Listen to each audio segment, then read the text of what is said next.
मेथी चने नहीं पड़ते।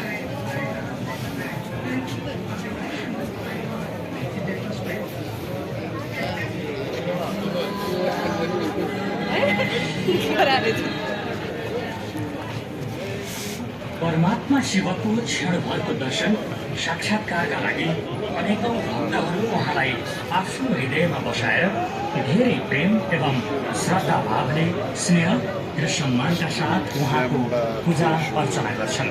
उनीहरूका लागि परमात्मा शिव नै सबै थोक हो। यो संसारमा उहाँ नै सबैभन्दा सुन्दर आश्रय हो। उहाँ नै सर्वोच्च रक्षक हुनुहुन्छ। सबैको दिललाई राहत दिनेवाला हुनुहुन्छ। उहाँ सर्वको दुःख निवारक हुनुहुन्छ।